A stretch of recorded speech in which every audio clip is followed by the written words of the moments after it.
Cécile Alexandre Charmelet, vous êtes enquêteur du paranormal. Expliquez-nous de quoi il s'agit. Tout à fait, nous sommes donc enquêteurs dans le paranormal, donc nous allons dans les lieux hantés, que ce soit chez les particuliers ou dans les lieux historiques. Donc on essaie avec les moyens qu'on a, donc nos ressentis ou le matériel que vous voyez, pour essayer de prouver l'existence d'une vie après la mort. Concrètement, comment ça se passe?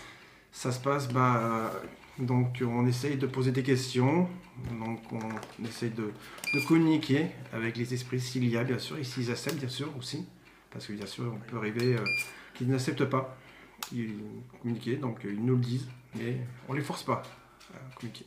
Quels sont les signes qui, selon vous, peuvent indiquer qu'un endroit est hanté? Les signes qu'un lieu est hanté, donc il faut qu'il y ait une présence, donc ce soit une manifestation, donc c'est-à-dire une baisse de température, c'est-à-dire qu'il y a si on a des bruits, si on entend des choses, si on entend des voix, si on a des sensations d'être observé.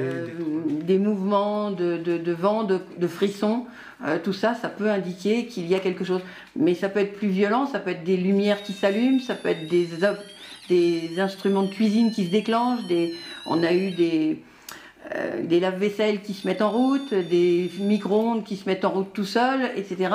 Alors que il n'y a rien qui les a déclenchés, ni personne, quoi. Donc tout ça, ça se note et c'est pour ça qu'on intervient auprès des particuliers pour les aider à se dire qu'ils ne sont pas fous, que leurs enfants ne rêvent pas forcément quand ils disent qu'ils ont un ami imaginaire, que ça peut être quelqu'un. Et donc c'est pour ça qu'on intervient chez eux.